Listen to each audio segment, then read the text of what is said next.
masa dia di sakaratul maut, saudaraku.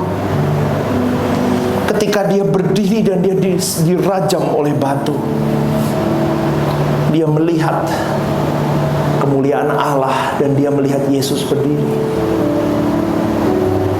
Tetapi Yesus diam saja. Yesus hanya berdiri, saudaraku. Tidak lakukan apapun kepada Stefanus yang pada saat itu dia sedang di ujung maut. Dia sedang di dalam bahaya. Dia sedang di dalam hidup dan matinya. Yesus hanya berdiri dan diam. Pernah gak, saudaraku, kita mengalami hal yang sama?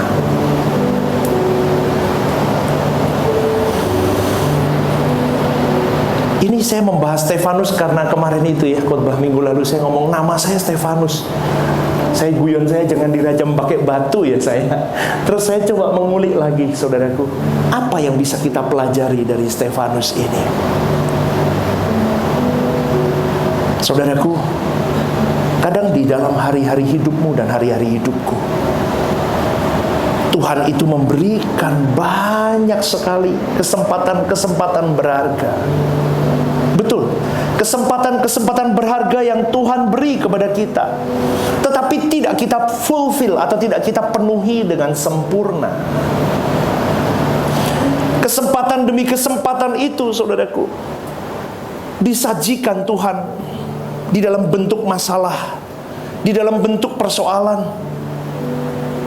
Dan sayangnya tidak semua orang bisa melihat bahwa ada indahnya berkat di balik persoalan itu. Nggak gampang loh jadi Abraham, saudaraku. Di film itu digambarkan secara detail bagaimana kehidupan Abraham. Bagaimana Allah memberikan kepada dia sebuah perintah bahwa berangkat ke Gunung Moria, bawa anakmu Ishak dan persembahkan Ishak untuk aku. Kembali, saudaraku, saya mulai merefleksi hidup saya kembali. Kalau Abraham pada waktu itu dia berkata di hadapan Tuhan, dia tersungkur di hadapan Tuhan dan dia berkata, "No Tuhan, aku tidak mau berikan anakku. Aku pun mendapatkannya susahnya setengah mati dan itu penantianku selama berpuluh tahun. He is mine, itu milikku. Kenapa kau ambil?" Bisa nggak Abraham berkata begitu, saudaraku? Bisa. Tetapi ketika pada waktu itu, jika dia menolak itu dan berkata seperti itu, saudaraku, sampai hari ini tidak akan pernah tercatat bahwa seorang Abraham adalah sahabat Tuhan. Kembali lagi, saudaraku, kalau kita telusuri tokoh-tokoh Alkitab lagi. Murid Yesus, Petrus. Kita kalau melihat dia, saudaraku, dia temperamental. Dia orang yang sangat temperamental. Dia orang yang sangat meluapkan emosinya dulu. Itu mungkin seperti saya ya. Emosinya dulu diluapin. Dia punya harapan bahwa dengan hadirnya Mesias ini, dengan hadirnya Yesus ini, akan ada perubahan dalam hidupnya. Dulu dia berjanji di hadapan Yesus, dia berkata begini, "Aku berjanji akan setia kepadamu, Guru. Bahkan kalau ada orang berani mengganggu hidupmu, aku nomor satu yang ada di depan." Tetapi pada akhirnya, saudaraku, sejarah membuktikan dia menyangkal Yesus. Karena betapa tragisnya, dia punya harapan bahwa guru yang dia harapkan itu akan menjadi seorang raja di dunia ini. Tetapi kenyataannya guru yang dia elu-elukan untuk menjadi seorang raja, menjadi orang yang hebat, yang membawa perubahan di dalam dunia ini, dalam hidupnya, ternyata ditangkap, diludahi, ditelanjangi, dan disalibkan. Dan mati seakan-akan sia-sia di mata manusia. Harapannya hancur. Mungkin pada saat itu dia bisa berkata begini, kenapa aku ikut orang ini ya? Kelihatannya tidak mendatangkan kebaikan aku ikut orang ini. Malah penuh dengan masalah, bahkan aku pun terancam dikejar-kejar oleh pasukan Romawi pada waktu itu. Dan itu bisa mengancam hidupku. Maka dari itu ketika ada orang mulai mengenali dia, dia bisa berkata, aku tidak kenal dia. Aku tidak kenal dia. Itu bukan temanku. Itu bukan siapa-siapaku. Aku tidak kenal dia. Selain takut, saudaraku, Petrus kecewa di dalam hatinya. Kita mungkin pernah, saudaraku, berada di posisi seperti Petrus. Kita berada di dalam keadaan yang seperti itu mungkin. Atau mungkin saat ini engkau sedang mengalami ketakutan, saudaraku. Engkau sedang mengalami kekecewaan seperti Petrus. Aku sudah serius Tuhan mengikut engkau. Aku sudah lakukan banyak hal untuk mengiring engkau. Tapi seakan-akan Tuhan tidak menghargai apapun dalam hidupku. Dan seakan-akan Tuhan tidak menolong sedikit pun. Bahkan kau tinggalkan aku sendirian, Tuhan. Kenapa kau lakukan itu? Petrus mungkin berkata begitu, aku sudah mengiring kau, aku sudah tinggalkan pekerjaanku, aku ikut engkau, aku mengiring engkau, guruku. Tetapi kenapa endapnya begini? Stefanus pun mungkin bisa berkata begitu. I did my best for you, my Lord. Tetapi kenapa engkau hanya berdiam diri ketika aku ditikam dan dirajam? Kenapa engkau seakan berpangku tangan, Tuhan? Kenapa engkau terdiam, Bapakku? Abraham pun berkata, why Lord? Di zaman ini, aku orang yang bisa kau lihat bahwa aku setia mengiring engkau. Tetapi kenapa hanya satu-satunya yang kumiliki kau minta, Bapakku? Pernah nggak, saudaraku, kita berada di titik itu? Kita menangis, dan di film His Only Son itu, saya melihat bagaimana derita dari seorang Abraham. Di satu sisi dia mau taat kepada Tuhannya. Di satu sisi dia berat melepaskan anaknya. Bahkan di sepanjang perjalanannya menuju tempat anaknya dikorbankan, saudaraku, dia berjalan dengan banyak pergumulan. Dia menangis, dia berteriak. Begitu sulitnya, saudaraku, untuk menjadi sahabat Tuhan. Harus ada yang sakit yang harus kita korbankan. Renungan doa pagi tadi pagi juga berkata begitu, sama. Kalau kau mau memberikan yang terbaik buat Tuhan, kau harus berani perih. Kau harus berani sakit. Maka dari itu renungan pada malam hari ini saya beri tema, sulitnya menjadi sahabat Tuhan. Ini perenungan saya, saudaraku. Tidak mudah. Stefanus dipersalahkan, disiksa, dicerca begitu. Yesus hanya berdiri, seakan-akan tidak berbuat apa-apa untuk menolong dia. Bahkan sampai akhirnya ia mati dilempari batu. Seakan-akan Tuhan diam dan Tuhan tidak menolong. Seringkali hidupmu dan hidupku sama, saudaraku. Kadang kita tidak berani speak up. Tetapi di dalam hatimu engkau pernah bertanya kepada Tuhan, where are you, my Lord? Why you leave me alone? Ditinggalkan Tuhan itu ketakutan yang luar biasa, saudaraku. Sampai di kayu salib pun Yesus berkata, Allahku, Allahku, mengapa engkau meninggalkan aku? Ketragisan hidup kita sebagai orang Kristen adalah ketika kita ditinggalkan Allah, saudaraku.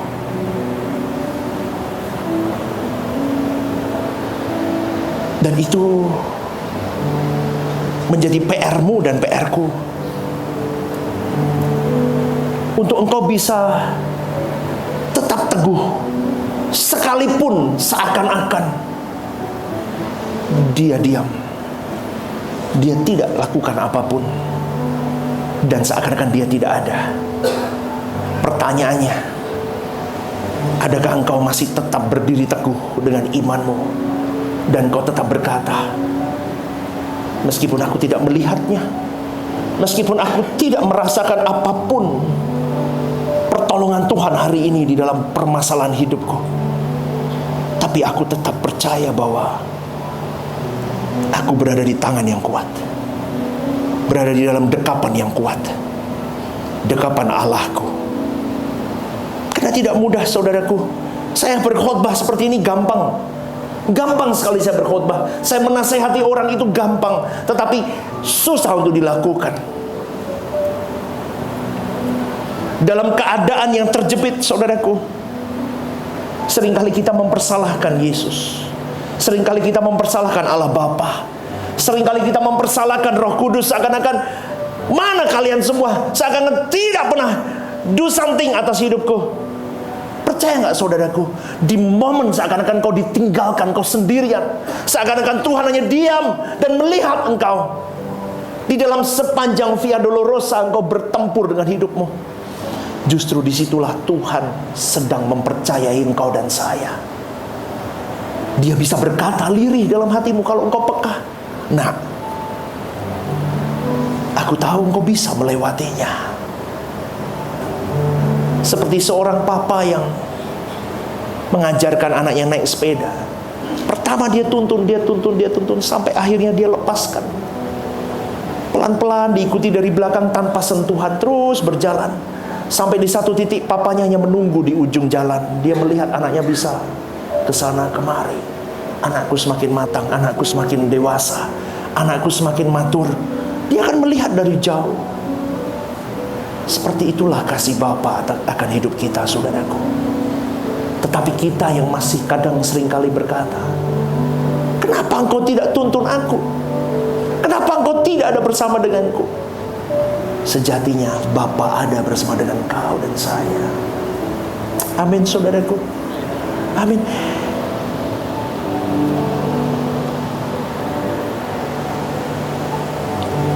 Sadrak, Mesakh, Abednego, mereka menolak untuk menyembah patung yang dibuat oleh Raja Nebukadnezar. Mereka diancam dimasukkan ke dapur api dan dipanaskan 7 kali lipat dari biasanya. Apakah mereka menyerah, saudaraku? Tidak. Di saat itu pun sama, Tuhan diam. Sekarang bagaimana dengan hidupmu dan hidupku? Apakah engkau dan saya masih bisa sekonsisten mereka tokoh-tokoh Alkitab yang bahkan sampai akhir hidupnya, bahkan sampai di masa-masa terjepit hidupnya pun, dia tidak pernah menyerah dan tidak pernah meragukan Tuhan. Sampai mereka bisa berkata, sekalipun Tuhan tidak menolong aku hari ini, aku tetap percaya kepadamu, Allahku. Itu yang saya latih dalam diri saya, saudaraku. Saya sedang ajarkan itu kepada istri saya juga. Sekalipun hari ini, sekalipun tahun ini, sekalipun tahun depan, sekalipun 10 tahun ke depan, sekalipun sampai akhir hayat hidupku, seakan Tuhan tidak menolong aku. Meskipun dia tidak menolong aku benar pun, aku tetap percaya kepada Allahku. Itu perjuangan yang tidak mudah, saudaraku. Tapi itu harus menjadi ambisi, harus menjadi titik utama hidupmu dan hidupku. Karena kadang kondisi hidup itu tidak menentu. Kalau engkau dan saya menyadari semua hal dalam hidup kita yang terjadi, saudaraku, itu berkat yang diberikan Tuhan, baik dalam kondisi baik ataupun yang kondisi yang tidak baik. Maka engkau akan menyikapinya dengan berbeda. Engkau akan berkata kepada dirimu dengan iman di dalam Tuhan bahwa Dia selalu ada bersama dengan engkau. Kau bisa berkata begini, ketika aku mengalami sesuatu yang buruk di mata manusia ataupun yang baik, itu semua adalah kepercayaan yang Tuhan beri atas hidupku. Paham sampai di sini, saudaraku? Segala hal yang buruk ataupun segala hal yang baik datang padaku, itu sebuah kepercayaan yang harus aku pegang baik-baik dari Tuhan. Kalau hari ini hidupku sangat baik, luar biasa baik, jangan lengah, saudaraku. Ada kepercayaan yang Tuhan titipkan atas engkau dan saya. Engkau harus menjaga kepercayaan dari berkat yang Tuhan beri atas hidupmu baik-baik. Di dalam persoalan hidup yang pelik, yang bermasalah tidak kunjung usai pun, ada kepercayaan yang Tuhan titipkan dalam hidupmu, supaya engkau tetap keduanya dalam kondisi apapun, engkau tetap berkenan di hadapan Tuhan. Amin, saudaraku. Amin. Nangkap ajaran yang saya berikan hari ini? Ya, cukup ini ya. Tapi saya kira Anda paham. Saya berikan hal yang lebih mudah. Contohnya begitu. Baik, tidak baik. Ini kepercayaan yang Tuhan beri. Hari ini kalau hidupku penuh dengan persoalan hidup, Tuhan percaya, nak, kau bisa menjalani itu. Dan aku percaya engkau bisa melewati itu. Kalau aku diberi lebih dalam segala hal, di mata manusia hidupku baik-baik gitu, luar biasa baik. Itu pun kepercayaan. Adakah aku sombong? Adakah aku mulai lengah? Adakah aku meleset? Adakah aku gairahku sudah hilang kepada Tuhan, tetapi gairahku kepada dunia lebih lagi? Itu kepercayaan. Bagaimana engkau bisa dipercaya oleh Tuhan? Kau harus mulai setting hidupmu mulai malam hari ini, saudaraku. Jadilah orang kepercayaan Tuhan, saudaraku. Karena sahabat Tuhan itu pasti orang kepercayaan Tuhan. Kalau engkau bisa jadi orang kepercayaan Tuhan, mau momen hidup apapun loh, Anda bisa, saudaraku, Anda bisa melewati itu. Anda bisa dipercaya banyak hal kalau Anda jadi orang kepercayaannya Tuhan. Maka dari itu saya ngomong susahnya menjadi kekasih, menjadi sahabat Tuhan, menjadi orang kepercayaan Tuhan.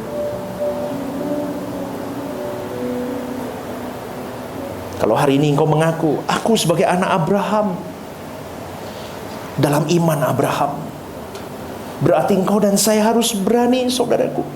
Engkau harus berani memiliki penglihatan ke depan, jauh ke depan, seperti yang dimiliki Abraham, yaitu kota yang mempunyai dasar, yaitu langit baru, bumi baru. Kota yang direncanakan, yang dirancang oleh Allah itu sendiri. Kalau engkau mengaku anak-anak Abraham dalam iman, engkau dan saya harus mempersoalkan hal-hal tentang langit baru, bumi baru. Bukan lagi sibuk dengan perkara duniawi. Bagaimana engkau menggarap keselamatanmu di dalam Tuhan Yesus Kristus? Itu seharusnya sibukmu. Dengan cara apa, pastor? Dengan cara aku berjuang. Aku punya ambisi untuk aku jadi orang kepercayaan Tuhan. Aku bisa jadi sahabat Tuhan. Maka dari itu, kalau aku mau jadi sahabat Tuhan, kualifikasiku harus spek tinggi. Aku tidak bisa main-main. Bahkan lebih mudah unta masuk daripada orang kaya. Artinya apa itu gambarannya, saudaraku? Kalau hari-hari hidupmu kau tidak bisa dipercaya oleh Tuhan, kau baru diberi berkat sedikit, engkau sudah lupa akan Tuhan.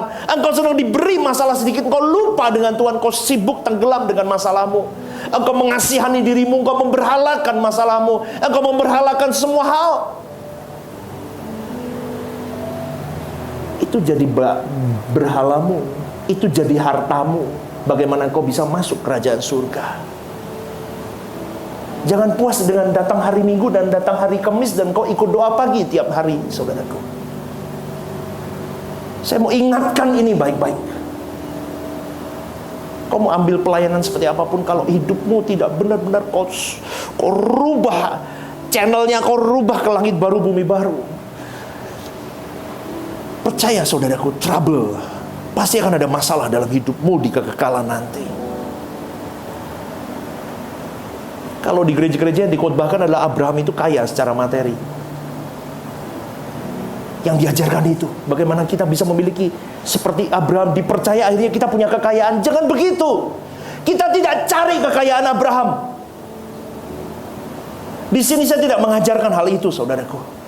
Yang saya mau ajarkan adalah bagaimana engkau bisa seperti Abraham sebagai sahabat Tuhan di dalam pengiringannya kepada Dia, kepada Allah, Yahweh Elohim. Masalah berkat ekonomi, kau jadi kaya kah atau apa, itu seharusnya tidak layak kita katakan, kalau aku mengimani iman Abraham, berarti aku pun bisa kaya seperti Abraham. Itu kau sedang melecehkan Tuhan, saudaraku. Kau tidak boleh berkata begitu. Tetapi ketika engkau melihat hidup Abraham itu, bagaimana ya Tuhan, aku mau bergairah seperti Abraham itu bergairah. Bahkan kalau dalam film His Only Son itu, saudaraku, Abraham membawa Ishak pergi, dia pun tidak ngomong dengan Sarah loh. Sarah bertanya kepada Abraham, kenapa harus bawa Ishak? Karena perjalanannya cukup jauh. Kalau sekarang mungkin, dulu mungkin dia jalan ya. Jalan itu berapa hari deh waktu itu ya?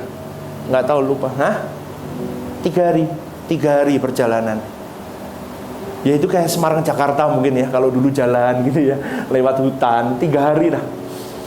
Itu banyak binatang buas dan sebagainya, banyak perampok dan sebagainya. Dia tanya, Sarah tanya sama Abraham, kenapa kau bawa Ishak? Abraham jawab, Tuhan suruh bawa Ishak. Dia tetap berangkat. Dan Sarah memeluk Ishak dan berkata kepada Abraham, pastikan anak kita itu baik-baik saja. Coba saudaraku, jadi papa model begitu gimana rasanya? Gimana coba saudaraku, dalam perjalanan kau berkata, istrimu ngomong, ini polisi ngomong, pastikan Jaden baik-baik saja ya, pulang tidak boleh ada luka dan sebagainya. Padahal mau tak sembelih nih. Coba bayangin, apa rasanya di hati Abraham pada saat itu? Dia jalan, dia terus. Dia tidak belepotan kemana-mana, dia ke Tuhan terus. Dia berjuang untuk bernegosiat sama Tuhan. Tahu nggak saudaraku, apa sih yang dimau Tuhan sebetulnya sama Abraham? Tahu nggak kenapa sih kok sampai begitu banget? Kenapa sih? Endingnya juga kita tahu, akhirnya Ishak nggak disembelih kan? Apa sih tujuannya? Coba kita telah lebih dalam. Tujuannya apa? Tujuannya satu. Tuhan pingin kita itu selalu di dekatnya. Coba kalau semuanya baik, kita nggak ada di dekatnya Tuhan loh. Dengan hal-hal begitu, Abraham berjumpa di pagi hari sama Tuhan. Dia berteriak sama Tuhan, Lord, dia menangis. Dia, wah, bener. Di situ momen dimana kita terus dekat sama Tuhan. Itu loh yang Tuhan mau sebetulnya saudaraku. Hidup hanya untuk semakin hari semakin dekat ada terus di sampingnya Tuhan. Jadi untuk menjadi sahabat Tuhan yang selalu berada di sampingnya ada satu syarat, yaitu engkau dan saya harus hidup untuk kepentingan Tuhan dan kepentingan kerajaannya saja. Ini tidak gampang saudaraku, tapi ini mutlak kalau Anda mau lakukan ini. Saya pun sedang berjuang.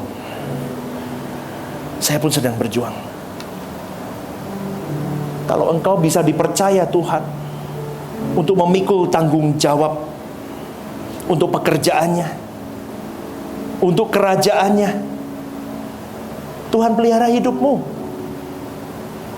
Ada saja. Saya sampai berpikir begini saudaraku, kalau mau jujur-jujuran Tuhan, seringkali aku tidak setia sama engkau. Kalau saya mau buka-bukaan di hadapan Tuhan, aku seringkali tidak setia sama engkau Allahku. Makanya Bapa, aku tahu Engkau minta aku terus berada di sampingmu, supaya aku melekatkan kesetiaanku, supaya aku bergumul terus, supaya aku bertumbuh terus, dan supaya aku mengerti apa artinya menjadikan Tuhan sebagai sahabat jiwaku. Itu tidak gampang, saudaraku.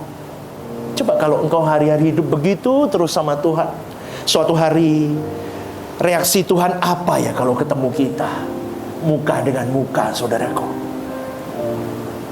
Persoalkan itu. Dia berkata, aku sudah menunggumu, Stephen. Aku sudah menunggumu, nak. Mari datanglah kepadaku, nak. Ataukah dia berkata, aku tidak kenal engkau, kau asing bagiku. Bisa loh, saudaraku. Dia bisa berkata itu, aku asing bagimu, aku tidak kenal engkau. Tuhan, kok gitu? Aku udah loh Tuhan. Belum. Selama kau hidup, kau tidak pernah jadi orang kepercayaanku. Kalau saya punya orang kepercayaan, saya pasti kenal dia. Betul gak, saudaraku? Betul dong. Saya tahu. Saya kenal dia. Saya tahu kualitasnya dia. Saya pantau hidupnya. Sama dengan Allah Bapa. Kalau dia kenal Anda, jadi orang kepercayaan, kita jadi orang kepercayaan, Tuhan lihat hidup kita, saudaraku. Ya, jadi jangan pura-pura di hadapan manusia saja kita terlihat rohani. Orang udah bosan, saudaraku, dengan topeng rohani yang kita pakai tiap hari. Udah bosan, bener. Tanggalkan itu. Tanggalkan. Belajar hidupmu ditelanjangi oleh roh yang hidup itu.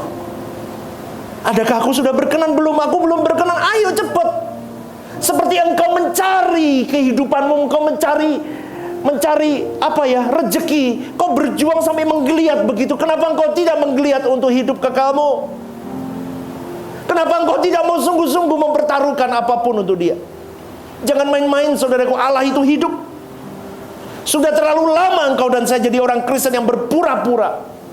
Atau mungkin, maaf, saya boleh katakan, kita tidak berpura-pura, tetapi secara tidak langsung kita terikat dengan banyak keinginan. Keinginan mata, keinginan daging, ini dan itu terus, yang akhirnya kita dibelenggu dan kita tidak pernah memikirkan Tuhan, dan kita tidak punya ambisi untuk menjadi sahabat Tuhan dalam hidup ini.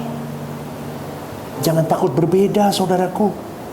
Kalau memang kau harus berbeda dengan yang lain, asalkan engkau dan saya diperkenankan di hadapannya, itu worth it kita lakukan. Jadi hari ini apapun kondisi hidupmu, melangkah saja. Kalau kau tahu bahwa Tuhan ada bersama denganmu, jalani saja. Lakukan bagianmu yang terbaik. Jadilah sahabat Tuhan yang, wah, nanti suatu hari kita face to face dengan dia, kita bisa berkata, Father, I'm coming. Come. Nah, itu yang saya rindukan, saudaraku. Siapa yang rindu berjumpa dengan Tuhan? Angkat tanganmu dong. Yes, haleluya. Kita berjuang ya, bareng-bareng ya. Amin. Mau bahagia nggak bahagia, tetap happy. Filipi 4 ayat 4 berkata apa? Bersukacitalah selalu di dalam Tuhan. Sekali lagi kukatakan, bersukacitalah. Itu kalimat perintah. Harus bersukacita. Kenapa? Karena kau punya Tuhan yang dahsyat. Amin. Berikan tepuk tangan. Kita bangkit berdiri.